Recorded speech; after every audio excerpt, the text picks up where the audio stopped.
And now, Fox 13 meteorologist Valerie Mills with your Sky Tower radar forecast.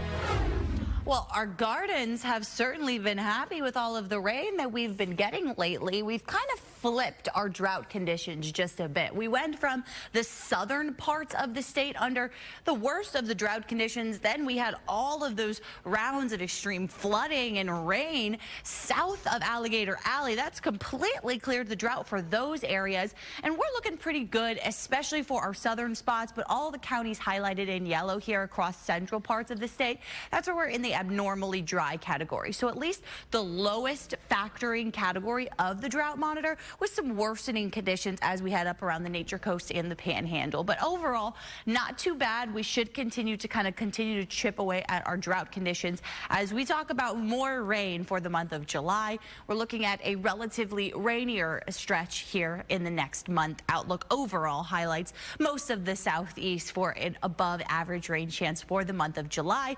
And look at June. We had some rain accumulation.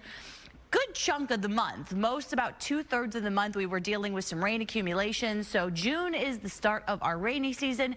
We are going to continue on that trend for July and August. We ramp up our rain totals even more. So over the next few days, spotty showers and storms today. I think they'll fire up during the afternoon and evening. And then we'll look ahead the next couple of days where we could be talking about some more widespread rain, a better chance for some heavy rain and some storms here, especially the middle of next week, as I think we are able to tap in to a bit more tropical moisture here. All of the red and the purple colors, that's where we have quite a bit of that deep moisture that helps us feed some of those showers and storms. So of course, there's Tropical Storm Beryl. We're expecting this to continue to strengthen, possibly into a Category 1 hurricane before making landfall early tomorrow morning on the coast of Texas. But as that moves on shore, then starts to curve off to the north and northeast, moving through parts of the southeast, we'll start to get more of that really deep tropical moisture feeding in. So I think that's going to allow for more widespread and better rain chances in the coming days. Here's a closer look at the timing of that, where we're expecting Beryl to go.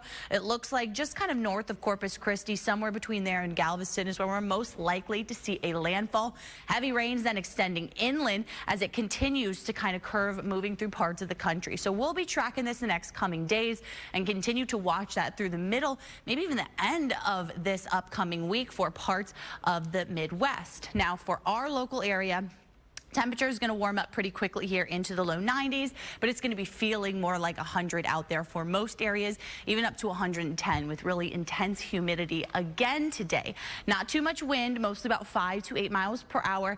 Then during the afternoon, evening hours, we should get some good downpours setting up, and it actually looks like they'll favor the coast and the Bay areas. So notice here, paused about 1 o'clock, we'll start to see those firing up. So if you're on the beach, that's about the time frame where, depending on where you're at, we could start to see some of those storms moving on shore, kind of impacting your afternoon plans, as it does look like they're not just going to drift away from the coast. We'll kind of keep them confined more to these areas compared to our inland spots. By 6 o'clock, most of that should wind down. Then things will quiet down for the rest of the evening and tonight. Here's a look at highs today, though. Very hot inland without any of that rain-cooled air. Mid-90s there, otherwise low 90s for most of the coast. Forecasting about 93 today in Tampa. Nice out on the water, though. Just a light chop on the bay. Very warm on our local beaches. Water temp about 90 degrees. And we build in some even higher rain chances for Tuesday and Wednesday.